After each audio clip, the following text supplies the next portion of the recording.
Salut mon pote, ça va ou quoi? Dans cette vidéo, je veux parler de la cause et de la conséquence en français. What do I mean by cause and consequence? Let's look at this first example right away. If you look at this sentence, je suis en retard, I am late, parce que mon réveil n'a pas sonné. So, because my alarm didn't ring. You can see that in this sentence, I can really isolate a consequence, like something that happened, the result of something. Je suis en retard, which is the consequence of a cause. The cause is my alarm didn't ring. Mon réveil n'a pas sonné. And so I'm using this parce que to express the relation between a cause and a consequence, or a consequence and the cause. This is what we are going to review in today's video. We're going to see a lot of vocabulary, so as always I would recommend you to take a paper and a pen to do all the practice exercises that we are going to do. Put the distractions away and put the video in full screen mode to really take the best out of this video. Alright, this is all the vocabulary that we are going to review. Looks like a lot, but a lot of them are just synonyms, so it's going to be not so heavy. Actually, this is very essential and important vocabulary for you to speak in a proper way and to sound natural when you express yourself in French. On commence tout de suite par exprimer la cause de quelque chose. In the first example that we took here, je suis en retard parce que mon réveil n'a pas sonné. I am late because my alarm didn't ring. La cause is really mon réveil n'a pas sonné. The fact that the alarm didn't ring is really the cause of what happened, which is the guy is late. Okay?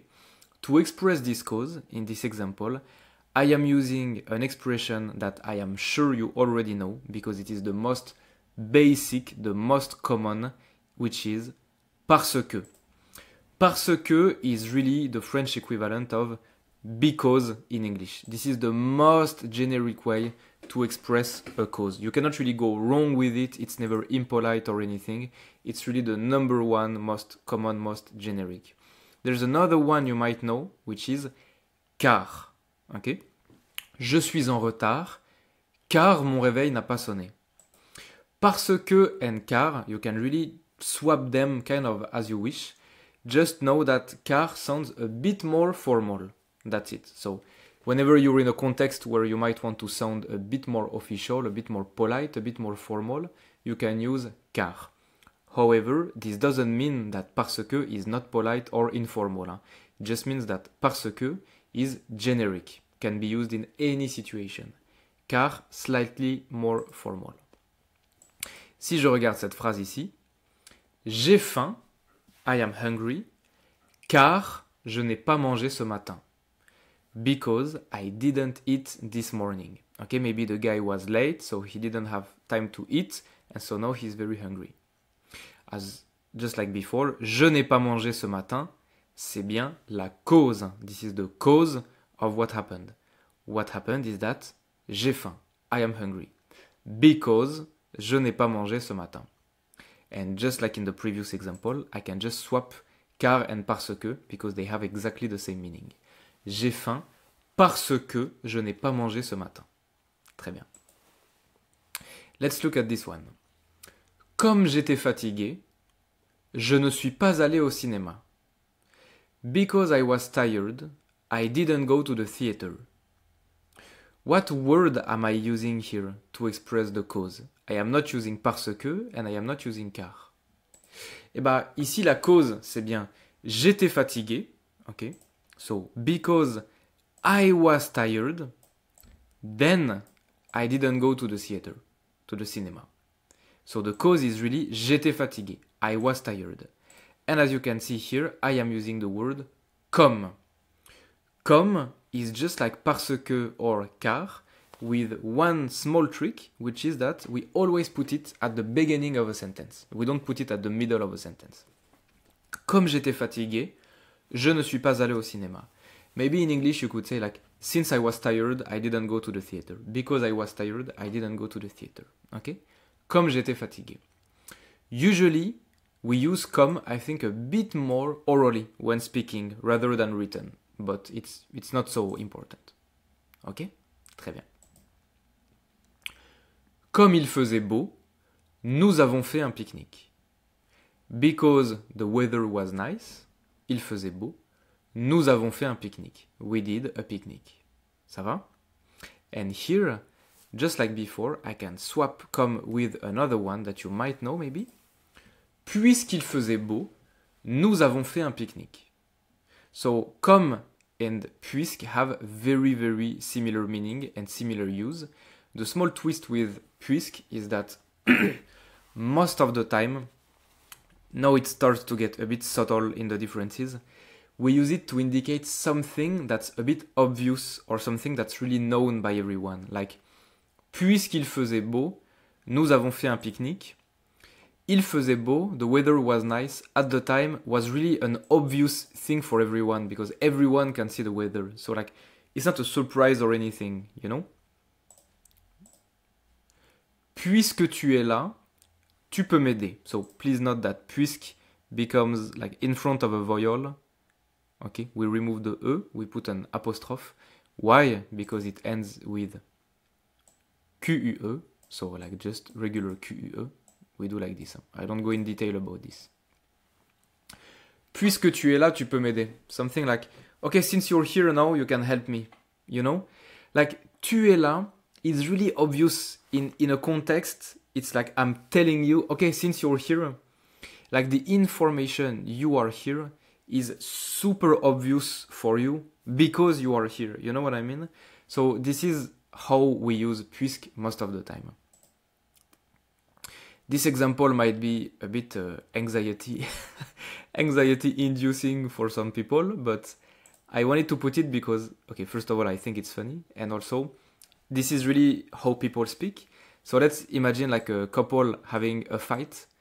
One of them could say, puisque tu sais tout, since you know everything, you know, like when people are fighting, okay, because you know everything, can you tell me why? Okay. Puisque tu sais tout, tu peux me dire pourquoi, blah, blah, blah, blah, blah. Who is this guy who sends you a picture? I don't know, you know? So here, puisque tu sais tout, obviously it's in a second degree context of an angry person yelling at someone, but since you know everything, in a way still have this idea of indicating something that's obvious or a known cause, okay? Like, okay, because you know everything, can you tell me why? Okay, I think you get it. Final one, étant donné que, this one really sounds formal and we use it most of the time towards objectives, facts like information, numbers and this kind of stuff. Par exemple, let's imagine in the context of a business meeting, of a company meeting. Étant donné que nous avons perdu 15%, nous devons blablabla. Blah, blah, blah, blah. It's something like, given the fact that we, you know, something like this. Given the fact that we lost 15%, we have to, okay? Étant donné que. So this is really when you want to speak in a kind of robotic way to state facts without any kind of emotional interpretations. But all of them are used in the same way. Just, you know, these ones most of the time at the beginning of the sentence. We don't put them at the middle of a sentence. Okay? Étant donné qu'il pleuvait, nous avons annulé le pique-nique. It's like, because it was raining, given the fact that it was raining, we cancelled the picnic. And this one has a really kind of official vibe to it when you pronounce it like this. Okay? Très bien. All of these expressions, parce que, car, comme, puisque, étant donné que, you might have noticed something grammatically. We always use them before a sentence with a conjugated verb. Always. Okay? That's as far as the grammar goes for them. You can go back and look at all the examples that we've seen, that we've took. It's always the same. The expression goes right before a sentence with a conjugated verb. Ça va?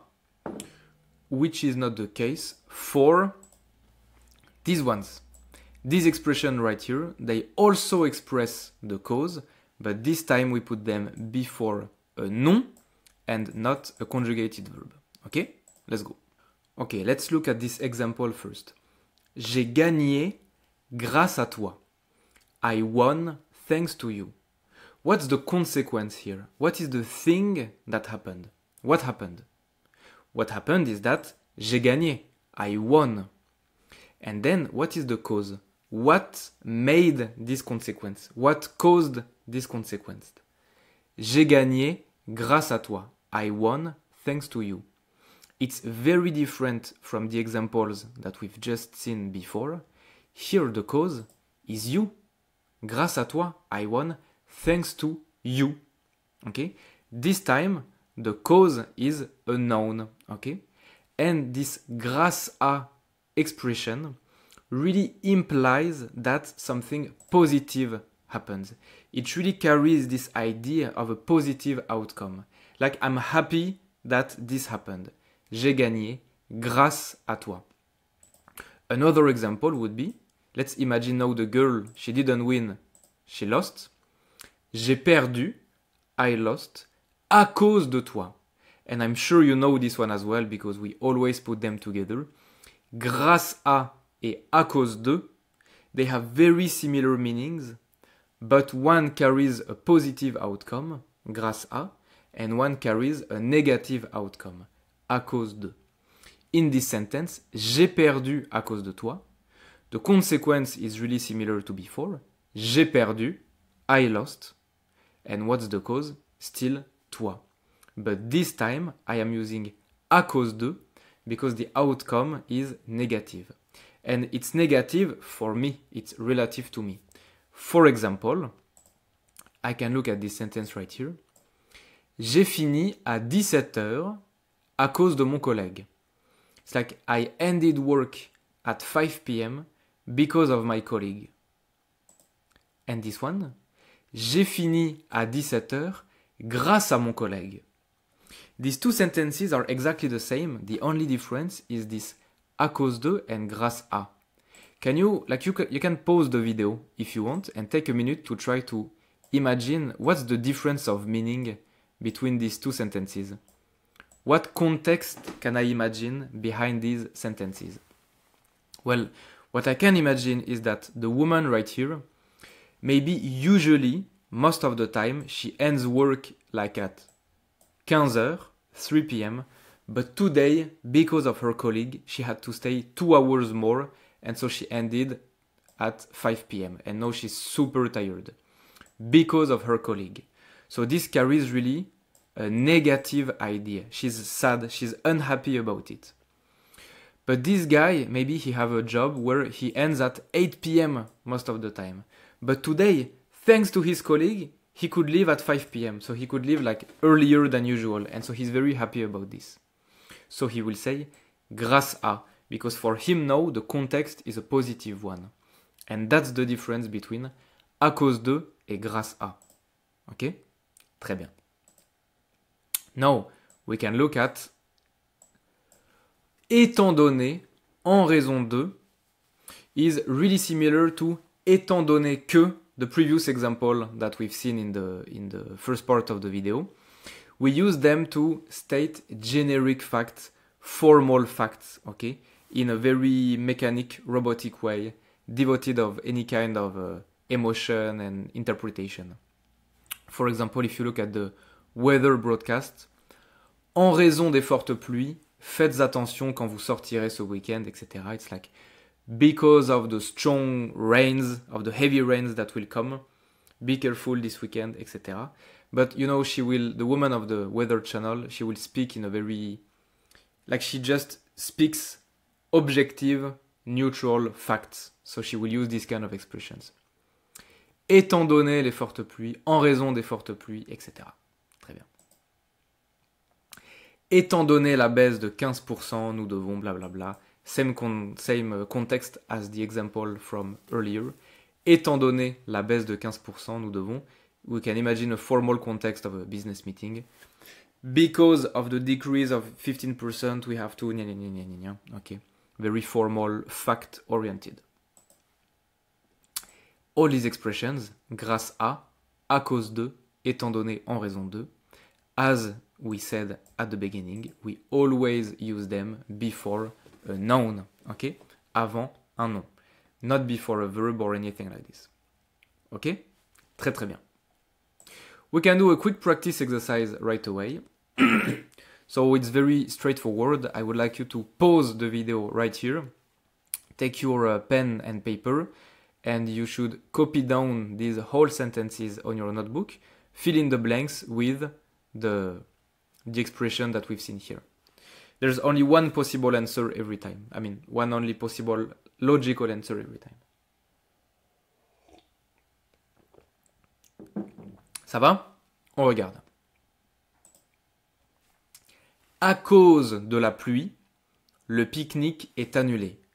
Because of the rain, the picnic is cancelled. And it really has this negative, sad, unfortunate outcome. We had to cancel the picnic because of the rain. À cause de. On top of this, it's coherent to use à cause de in front of a noun and not a verb. Elle est malade car elle a mangé trop de chocolat. She is sick because she ate too much chocolate. Regular car, it's a normal cause, very generic, normal. I could replace this car by parce que, for example. Comme c'est dimanche aujourd'hui, on ne travaille pas. Since it's Sunday today, we don't work. Like I told you, comme has a similar meaning to car or parce que, but we always put it at the beginning of the sentence. Il a réussi le concours grâce à son travail et ses efforts. He passed the concours, how to say this? Like the big exam, basically, thanks to his work and his effort. So here really has this idea of a positive outcome. En raison des fortes températures, il est recommandé de boire beaucoup d'eau. Because of the high temperatures, it is recommended to drink a lot of water. Every summer in France, you will hear this on the TV, like on the news and everything. And this is a really fact-oriented information, you know, like en raison de, gna, gna, gna, kind of like a robot speaking of like a weather channel report, these kind of things. Très bien. I think this is a very easy exercise. On peut terminer par regarder les expressions de conséquence. We have a lot of consequence expressions right here, but don't worry, this will go very fast because all of them you can, I mean, almost all of them, you can use them in similar context. C'est parti. So, let's look back at my first example. Je suis en retard parce que mon réveil n'a pas sonné. So, I am late because my alarm didn't ring. We said that this was the cause and this was the consequence. The consequence is je suis en retard. Now, what I want to do is to put the focus not on the cause anymore, but on the consequence. So, how to do this? I can swap them in the sentence to now emphasize and put the focus on the consequence. Now I want to focus on the fact that I am late. How would it look like? I can just take cause and consequence, swap them, and obviously I will use a different word to link them. Je suis en retard parce que mon réveil n'a pas sonné. Mon réveil n'a pas sonné, donc je suis en retard. My alarm didn't ring, so I am late. You know what I mean? Now I'm focusing on the consequence. So, as a result of this, I am late. Ok? Très bien. Donc, I'm sure you already know it. This is the most generic. It's like the equivalent of parce que, but for consequences. It's very generic, never impolite, never, you know, like not too formal, not too informal. It's just like the basic one. Mon réveil n'a pas sonné, donc je suis en retard. My alarm didn't ring, so I am late. Alors je suis en retard. Maybe you know this one as well. Very common. I can also use it. Just like car for the cause, alors is slightly more formal, but they serve exactly the same purpose. Mon réveil n'a pas sonné, alors je suis en retard. Ok? Très bien. Not much more to say about this. Par conséquent, mon réveil n'a pas sonné, par conséquent, je suis en retard. Sounds, it's something like my alarm didn't ring, And as a consequence, I am late. It's a common expression, same than alors, it's more formal. Mon réveil n'a pas sonné. C'est pour cela que je suis en retard. And another one very similar. Mon réveil n'a pas sonné. C'est pourquoi je suis en retard. C'est pour cela que et c'est pourquoi, they both mean something like that is why I am late. My alarm didn't ring. That's why I am late. They also sound formal. So honestly, alors, par conséquent, c'est pour cela que, c'est pourquoi, I kind of all put them in the same category. They are all very similar in meaning and in interpretation. They all sound a bit formal, like a bit more than donc, which is more generic, and you all use them in exactly the same way. Ça va? Très bien. Ce qui fait que je suis en retard is also used exactly in the same way, but usually a bit more when speaking. We don't really write ce qui fait que. Mon réveil n'a pas sonné. Ce qui fait que je suis en retard. It's like my alarm didn't ring, which made it that I am late. Something like this. Okay, like don't try to translate it literally, but it's also quite formal, but we just say it orally. Du coup, je suis en retard. Du coup is not formal. Du coup is a bit informal. And that's why we use it most of the time orally. Okay? Ce qui fait que, I would say ce qui fait que is more like generic and used when speaking. Du coup is more informal. You don't really say du coup in a very formal or very official context. It's not impolite at all, and if you do, most people wouldn't blame you for this. But like,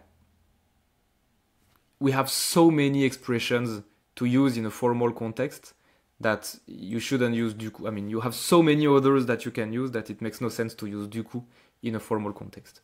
But you still use it exactly in the same way. Mon réveil n'a pas sonné, du coup je suis en retard. Okay? So I am late. Très bien. Now, a very interesting expression that is the cause of a lot of misunderstanding. Okay, let's look at this example right here. J'ai tellement aimé le film que je suis retourné le voir. I loved the movie so much that I went back to see it again. Let's imagine a guy who goes to the theater, he goes watch a very great movie, and he likes the movie so much that the next week he goes back to the theater to watch the movie again. In this sentence, where is the cause and where is the consequence? J'ai tellement aimé le film que je suis retourné le voir. What's the cause in this sentence? La cause, c'est j'ai aimé le film. I loved the movie. You know, and it's like because I loved the movie that I went back to see it. So what's the consequence? Je suis retourné le voir. I went back to see it. So the cause is I loved the movie, and the consequence is I went back to see it. And what is special here is that the expression that we use to link the cause and the consequence, just like donc, alors, par conséquent, etc., we use a special expression that we merge into the expression of the cause. You get it? This is tellement que. Tellement que is like, I loved this movie.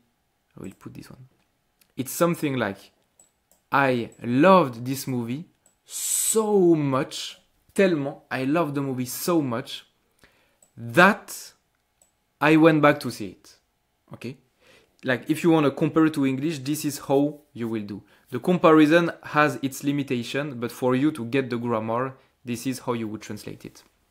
And as you can see, I'm merging the expression of I'm merging this link word, this expression, like this grammar word to build the sentence. I'm merging it within the expression of the cause. J'ai tellement aimé le film que je suis retourné le voir.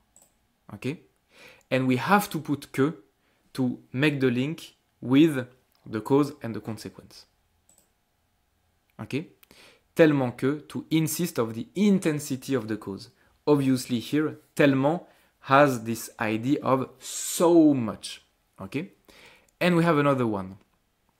Look at this sentence. The other day I saw a great movie in which there was a princess, and the story is something like the princess is so beautiful that all the men, they want to marry her. Like all the prince of the kingdom, they want to marry the princess because she's so beautiful. So we can say, elle est si belle que tous les hommes veulent l'épouser. Here, it's exactly the same kind of sentence as the previous one. Elle est belle, she is pretty, she is beautiful, is like the cause of the thing. The consequence is, tous les hommes veulent l'épouser. All the men want to marry her. Okay? L'épouser is to marry. It's like a fancy word to say to marry. And you can see this si que, which is exactly the same than the tellement que of the previous example, but we use si instead. Now the trick is that si is used in different context, like a bit different context than tellement. Elle est si belle que tous les hommes veulent l'épouser. She is so pretty, so beautiful, that all the men want to marry her. Ok? Très bien. Now, when I use si, so first of all, tellement et si, they have exactly the same meaning. The difference between them is just about how to use them grammatically. Compared to what kind of word can I use them is the difference, okay? But the meaning is exactly the same. They both mean like so.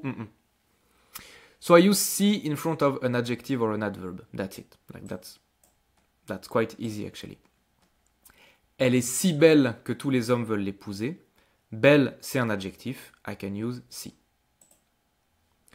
Elle est si souvent fatiguée qu'elle devrait aller voir le docteur. She is so often tired that she should go see a doctor. As always, I encourage you to pause the video right here, really read the sentence and let the grammar sink in a bit, okay? Souvent, c'est un adverbe. Fatiguée, c'est un adjectif, okay? Elle est si souvent fatiguée qu'elle devrait aller voir le docteur. Anyway, adjective and adverb have like very, very similar ways to be used in French, so it really makes sense that you can use si in front of an adjective or an adverb similarly. Like it would be very strange if you couldn't do this. Elle est si souvent fatiguée qu'elle devrait aller voir le docteur. No, tellement is exactly the same, but with an additional thing. We can also use it with a verb. Okay? So, the sentence, elle est si belle que tous les hommes veulent l'épouser. I can completely replace si by tellement. Elle est tellement belle que tous les hommes veulent l'épouser. It makes no difference at all, because I can use tellement with adjective and adverbs as well. But I can do something with tellement that I cannot do with si. I can use tellement with a verb. Il a tellement couru qu'il est essoufflé. He ran so much that now he's short of breath. He's like panting like this. Okay? And you can see that I'm using tellement linked to couru. Okay? Il a couru. Passé composé, I am using tellement like this. Okay? With regard to the verb courir. Ça va? Très bien. Il mange tellement qu'il va exploser. He eats so much that he will explode. I think you get the grammar, so I don't go much in detail because it's always the same. I put tellement after the verb, and for temps composé, like passé composé, I put it after the auxiliaire. Like it's really common in France. I think by now you get the logic. Il mange tellement qu'il va exploser. He's eating so much that he will explode. Alright? Très bien. Special case of using tellement that I'm sure you've seen before, and that is also the cause of a lot of grammar mistakes. Tellement de plus un nom. Tellement de plus un nom is used in the same way, but it's like so many of something. Okay? Par exemple, il a tellement d'argent qu'il peut tout s'acheter. He has so much money that he can buy everything. He can buy anything. Okay? So you can really, I mean, we are still using tellement que in the context of expressing the consequence of something. But now we are using it with a nom, and to use it with a nom, we put de before. Il a tellement d'argent qu'il peut tout s'acheter. J'ai tellement de nourriture que je ne peux pas finir. I have so much food that I cannot finish. Okay? I think you get it. Huh? That's quite easy, I think, as compared to everything we've seen so far. And I think that's it. I think that's all. Bravo, on a tout vu. We can do a final practice exercise with the consequence word, that we've seen so far. So just like for the previous one, you can pause the video right here and take your pen and paper, copy down the sentences and fill in the blanks with the vocabulary. Vas-y. C'est bon? On regarde. J'ai bien chaud grâce à mon gros pull en laine. I am really hot, I am really warm, thanks to my wool sweater. Okay, my big wool sweater. And here, grâce à, just like we saw before, carries this idea of a positive outcome. Okay, I'm happy to be hot, thanks to my big sweater. J'étais très fatigué, donc j'ai bien dormi hier. I was very tired, so I slept really well yesterday. Son père a l'air si jeune qu'on pense que c'est son frère. His father looks so young that people think it's his brother. Fair enough, you can put tellement as well here, but if you put tellement here, you cannot put it here anymore, and here you cannot put si. So, you know, to keep it logical within all the sentences, you should put si et tellement. J'ai bu tellement d'eau que je dois aller aux toilettes toutes les 10 minutes. I drank so much water that I need to go to the toilet every 10 minutes. Je n'arrive pas à dormir parce que mes voisins font du bruit. I cannot sleep because my neighbors are doing a lot of noise. Je n'arrive pas à dormir à cause de mes voisins. Very interesting example. Hein? Parce que in front of a sentence with a conjugated verb as we seen. À cause de in front of a noun as we seen. I cannot sleep because of my neighbors. Très bien. Comme il est 9 heures, tu veux aller prendre un café? Since it's 9 a.m., do you want to go grab a coffee? Et voilà, that's it. Congratulations for reaching here. That's a lot of vocabulary that you have seen today. And I just remind you that if you go to my website, the first link in the description, you can access my full A1, A2, B1 courses and also request private lessons with me. The courses are made in a way that is fully structured for people who want to learn by themselves at home in a very efficient and proper way. Ok? C'est tout pour aujourd'hui. Bisous mon pote.